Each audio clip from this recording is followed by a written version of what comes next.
여행을 다녀온 날이었습니다. 집안이 이상하게 조용했어요. 괜히 불안한 마음에 서랍을 열었습니다. 근데 웬걸 통장이 사라진 거예요. 그 안에는 제 평생의 재산이 들어 있었지요. 지금부터 제 이야기를 들려드릴게요.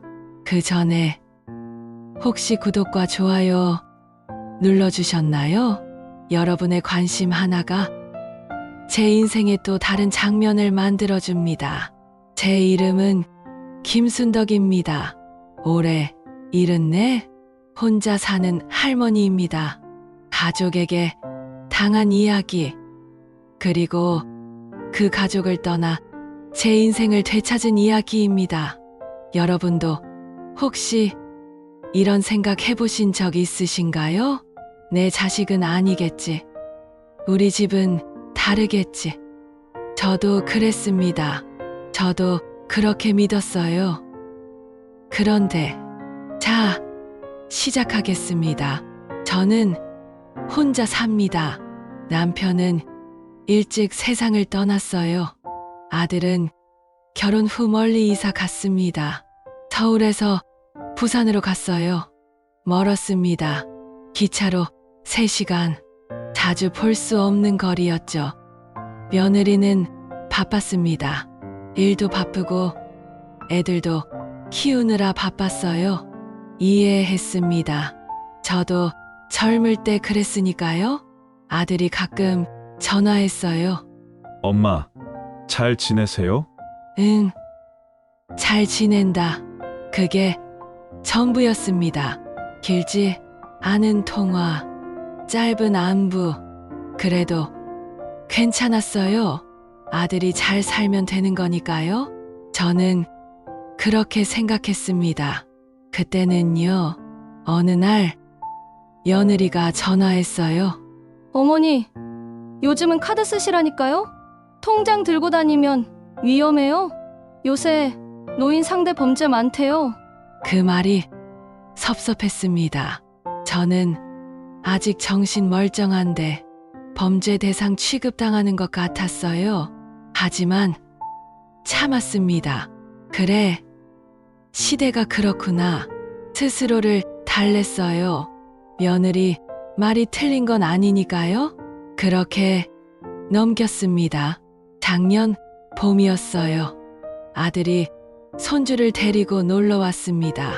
오랜만에 보는 손주였어요. 초등학교 3학년? 키도 많이 컸더라고요. 손주가 제 손을 꼭 잡고 말했습니다. 할머니, 우리 집에 같이 살아요.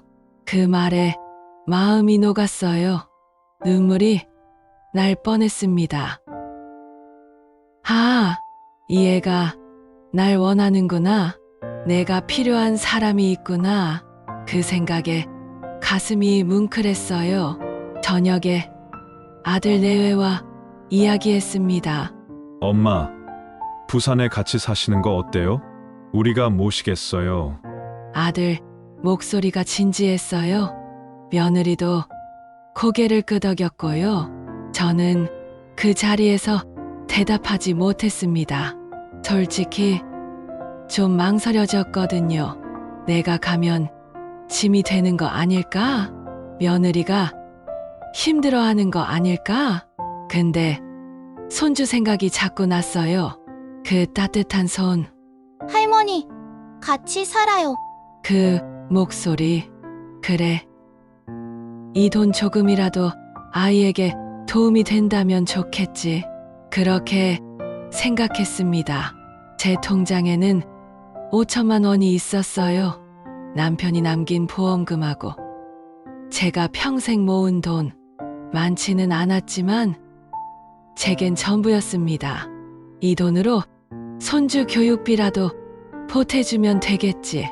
그렇게 마음먹었어요. 그로부터 한 달 뒤 며느리가 혼자 찾아왔습니다. 아들은 없었어요. 어머니, 혼자 계셨어요? 네. 어머니, 잠깐 할 말이 있어서요. 며느리가 가방에서 서류를 꺼냈습니다. 어머니, 재산 정리하셔야죠. 아드님 명의로 해두세요. 나중에 세금 문제도 있고 복잡해져요. 그 말을 듣는 순간 뭔가 불안했습니다. 가슴이 철렁했어요. 재산 정리? 그건 좀 더 생각해보자. 제가 말했습니다. 며느리 표정이 굳더군요. 어머니, 지금 저를 못 믿으시는 거예요? 아니, 그게 아니라 그럼 뭐예요? 목소리가 차가워졌어요. 저는 당황했습니다. 아니야, 그게 아니고 그냥 급하게 할 일은 아닌 것 같아서. 어머니, 요즘 세상이 어떤 세상인데요? 혼자 사시다가 사기당하시면 어쩌려고요? 우리가 관리해드리는 게 낫잖아요.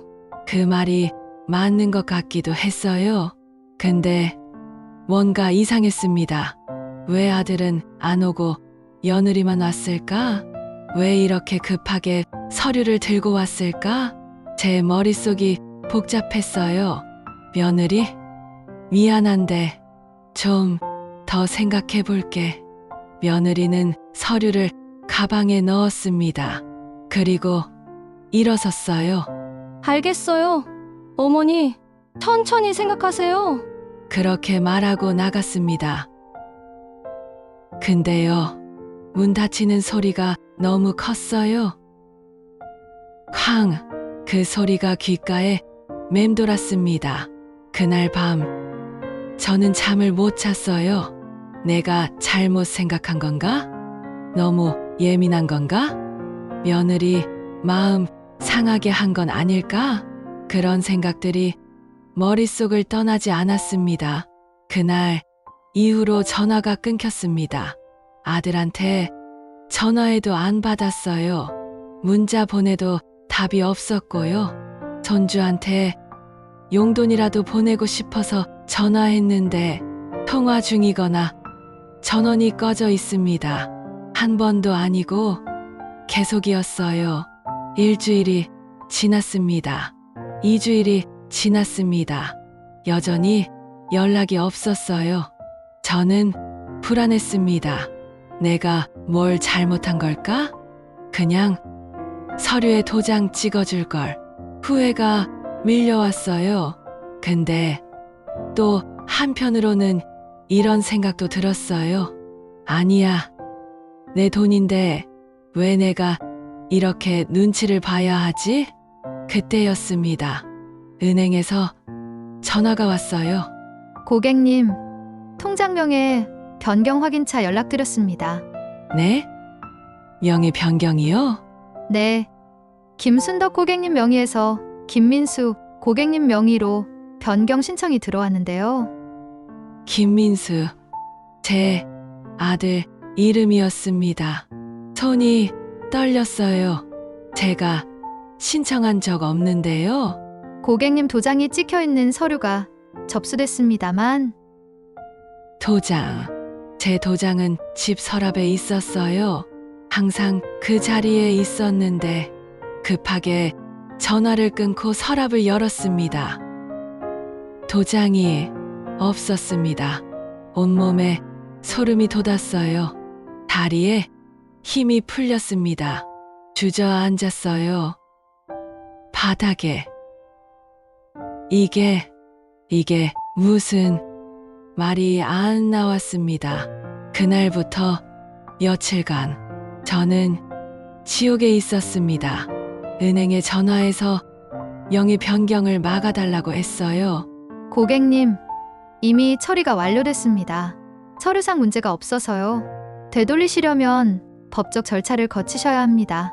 법적 절차, 변호사, 소송, 그 말들이 너무 무거웠어요. 제가 아들을 고소해야 한다는 겁니까? 제 자식을 아들한테 다시 전화했습니다. 이번엔 받았어요. 엄마, 왜요? 목소리가 차가웠습니다. 인수야, 통장이 아, 그거요? 엄마가 나중에 동의하신다고 해서 미리 처리했어요. 내가 언제 동의했어? 엄마, 어차피 나중에 제거되는 거잖아요. 미리 정리하는 게 세금도 덜 내고 좋아요. 그 말에 가슴이 무너졌습니다.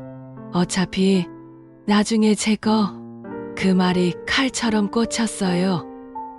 인수야, 그래도 그건 엄마, 지금 뭐가 문제예요? 저희가 엄마 모시겠다잖아요.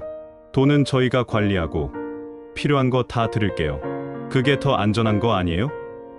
안전. 그 단어가 또 나왔습니다. 당신을 위해서 안전하게 관리해 드릴게. 저는 울먹이며 말했습니다. 그래도 엄마한테 먼저 물어봐야지. 엄마, 저 바빠요. 나중에 얘기해요. 뚝 전화가 끊겼습니다. 저는 그 자리에 멍하니 서 있었어요. 휴대폰을 손에 든 채로 집으로 돌아왔습니다. 불 꺼진 방이 더 어두웠어요. 혼자라는 게 이렇게 무서운 줄 몰랐습니다. 가족이 없다는 게 이렇게 무서운 게 아니었어요. 가족이 있는데 혼자라는 게 그게 더 무서웠습니다. 그날 밤 저는 한숨도 못 잤어요. 천장만 보고 누워 있었습니다. 생각이 꼬리에 꼬리를 물었어요. 내가 부산에 가면? 그들 집에서 살면? 돈도 그들이 관리하고 나는 그냥 얹혀 사는 거지. 그럼 나는 뭐가 돼? 짐? 할 일 없는 늙은이? 밥이나 얻어먹는 사람? 상상만 해도 숨이 막혔습니다. 새벽 4시였어요. 저는 벌떡 일어났습니다. 결심했습니다. 이 집을 팔자. 남은 돈으로 내가 살 곳을 찾아보자. 나 혼자 손이 떨렸어요. 근데 이상하게 마음은 차분했습니다. 해가 뜨자마자 부동산에 전화를 걸었어요. 여보세요. 집 좀 팔고 싶은데요. 아, 네. 주소가 어떻게 되세요? 가락동 LS 백이동 아파트입니다. 아, 거기 시세 괜찮은데요. 바로 계약 진행하겠습니다. 할머니, 금매로 내시면 빨리 나갈 거예요. 그 말을 듣는 순간 눈물이 났습니다. 왜 우는지 모르겠어요. 슬퍼서 운 건지 안도해서 운 건지. 근데 확실한 건 이 결정이 나를 살릴 마지막 길이라는 거. 그걸 알았어요. 집을 정리하기 시작했습니다. 남편 사진, 아들 어렸을 때 사진, 손주 사진 하나하나 상자에 담았어요.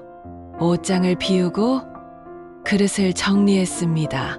평생 살았던 집, 35년을 살았던 이 집을 이제 떠나야 했습니다. 집을 비우던 날이었어요. 이사 짐을 싸고 있었습니다. 초인종이 울렸어요. 문을 열자 아들이 서 있었습니다. 며느리도 같이 왔더라고요. 엄마, 왜 이러세요? 무슨 집을 파세요? 아들이 급하게 물었어요. 저는 차분하게 대답했습니다. 내 집, 내가 팔면 안 돼? 아니, 그게 아니라 엄마, 오해예요. 우리가 엄마 모시려고 한 건데. 오해. 그 단어가 웃겼어요. 오해가 아니야. 너희가 내 통장명에 바꿨잖아. 내 도장 가져갔잖아. 그게 오해야? 아들이 말을 못했습니다. 며느리가 끼어들었어요. 어머니, 그건 어차피 나중에. 나중에 니네 거니까 미리 가져간 거지? 제 목소리가 커졌습니다. 어머니! 나는 아직 살아있어. 나는 아직 내 돈 쓸 권리가 있단 말이야. 소리쳤어요. 평생 이렇게 큰 소리로 말해본 적 없었어요. 근데 그날은 참을 수가 없었습니다. 아들은 며느리 뒤에 서 있었어요. 며느리는 고개를 숙인 채 아무 말도 하지 않았습니다. 그 모습을 보며 알았어요. 내가 그들에게 돈보다 더 무거운 존재가 되어 있었다는 걸. 심, 부담, 골칫거리, 그게 저였어요. 나간다. 이제 나가. 제가 말했습니다. 엄마! 나가라고. 아들과 며느리가 나갔습니다. 문이 닫혔어요. 저는 그 자리에 주저앉았습니다. 울었어요. 소리내서 울었습니다. 35년을 키운 자식, 제 배 아파 낳은 아들, 그 아들이 저를 이렇게 대하다니. 하지만 동시에 이런 생각도 들었어요. 이제 자유다. 이제 내 인생이다. 눈물과 함께 이상한 해방감이 밀려왔습니다. 집이 팔렸습니다. 생각보다 빨리 나갔어요. 2억 3천. 그 돈으로 시골에 작은 집을 얻었습니다. 임대기였어요. 월세 30만 원. 방 2개짜리 작은 집. 마당에 텃밭도 있었어요. 계약하던 날 집주인 할머니가 말했습니다. 혼자 사세요? 네. 외롭지 않으세요? 괜찮아요. 집주인 할머니가 웃었어요. 나도 혼자 살아요. 외로운 줄 알았는데 편하더라고요. 그 말에 위로가 됐습니다. 처음 이사 온 날 짐을 풀었어요. 많지 않았습니다. 옷 몇 벌, 이불, 그릇 몇 개. 그게 전부였어요. 근데 이상하게 마음이 가벼웠습니다. 저녁에 마당에 나가봤어요. 별이 보였습니다. 도시에서는 볼 수 없었던 별. 그렇게 많은 줄 몰랐어요. 고개를 들고 한참을 봤습니다. 눈물이 또 났어요. 이번엔 슬픈 눈물이 아니었어요. 지금은 시골의 작은 임대집에 삽니다. 아침마다 새소리를 들으며 차를 끓입니다. 커피가 아니라 보리차예요. 텃밭에 상추도 심었고요. 고추도 심었어요. 매일 아침 물을 줍니다. 새싹이 올라올 때마다 신기했어요. 아, 이게 이렇게 자라는구나. 동네 할머니들과 친해졌습니다. 같이 목욕탕도 가고요. 시장도 같이 갑니다. 순덕아, 오늘 국밥 먹으러 갈래? 그래, 가자. 그렇게 수다 떨며 밥 먹는 게 좋았어요. 누구의 눈치도 보지 않아요. 누구의 말도 듣지 않아도 돼요. 조용한 평화. 이렇게 값진 줄 그땐 몰랐습니다. 가끔 손주 생각이 나요. 할머니, 같이 살아요. 그 따뜻한 목소리 보고 싶어요. 하지만 이제는 압니다. 그리움보다 더 중요한 게 있다는 걸. 내 자존심, 내 삶, 내 자유. 그게 더 중요하다는 거요. 시부 가족이라는 이름 7분.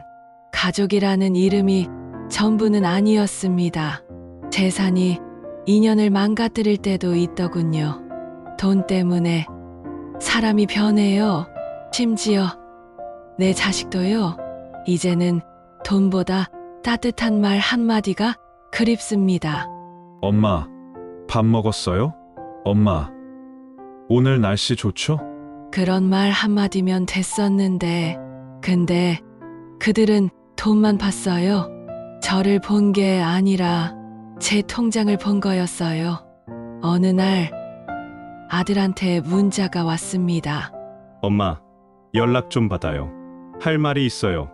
읽었지만 답장하지 않았어요. 더 이상 할 말이 없었거든요. 며칠 뒤 또 문자가 왔어요. 엄마, 제발요. 제가 잘못했어요. 읽고 휴대폰을 내려놨습니다. 잘못했다는 말, 그 말이 진심일까요? 아니면 그냥 엄마가 가진 돈이 아까워서일까요? 저는 이제 모르겠어요. 그리고 알고 싶지도 않아요.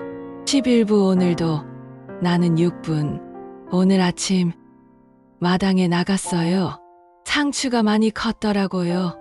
한 입 따서 입에 넣었습니다. 쌉싸름하면서도 달았어요. 제가 심고 제가 키운 거였어요. 누구 도움 없이요. 그게 참 뿌듯했습니다. 점심엔 동네 할머니가 왔어요. 순덕아, 감자 캤는데 좀 가져갈래? 어머, 고마워요. 뭐가 고마워. 우리 이웃인데. 이웃, 그 말이 좋았어요. 가족보다 더 따뜻한 말이었습니다. 저녁엔 텔레비전을 봤어요. 드라마였어요. 며느리가 시어머니 괴롭히는 내용이었는데 웃겼어요. 나만 그런 게 아니구나. 세상에 나 같은 사람이 또 있구나. 그 생각에 좀 위로가 됐습니다. 밤이 되자 또 별이 떴어요. 마당에 나가 의자에 앉았습니다. 바람이 불었어요. 시원했습니다. 그리고 오늘도 혼잣말처럼 중얼거렸습니다. 그래도 내가 나로 살 수 있으니 다행이야. 12부 당신에게 전하는 말 7분. 여러분, 혹시 지금 이런 고민하고 계신가요? 자식이 재산 정리하자는데, 며느리가 통장 맡기라는데, 아들이 명예 좀 바꾸자는데, 제 이야기 들으셨으니 이제 아시겠죠? 조심하세요. 아무리 자식이라도요, 아무리 가족이라도요, 당신 재산은 당신 겁니다. 당신이 살아있는 한 당신 거예요. 나중에 어차피 네 거니까 그 말에 속지 마세요. 나중은 나중이고 지금은 지금입니다. 엄마를 위해서 그 말도 조심하세요. 진짜 당신을 위한 건지 아니면 그들을 위한 건지 잘 보세요. 도장 함부로 주지 마세요. 서류에 함부로 사인하지 마세요. 가족인데 뭘 그래 라는 말에 넘어가지 마세요. 가족이니까 더 조심해야 합니다. 남보다 더 아프게 배신하니까요. 그리고 만약 이미 당하셨다면요. 늦지 않았어요. 저처럼 다시 시작할 수 있어요. 74에도 새 출발할 수 있어요. 혼자 사는 게 무섭지 않아요. 가족한테 이용당하며 사는 게 더 무서워요. 클로징 메시지 5분. 제 이름은 김순덕입니다. 올해 74입니다. 저는 통장을 빼앗겼지만 인생은 되찾았습니다. 돈은 잃었지만 자유는 얻었습니다. 지금 이 순간이 제 인생에서 가장 편안합니다. 누구 눈치 안 보고 누구한테 잘 보일 필요도 없고 그냥 저로 살면 돼요. 여러분도요. 끝까지 당신으로 사세요. 자식 좋은 일 하려다가 당신 인생 망치지 마세요. 당신 인생은 당신 거예요. 돈도 당신 거고요.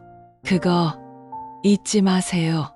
오늘도 저는 마당에 물을 주고 차를 끓이고 별을 봅니다.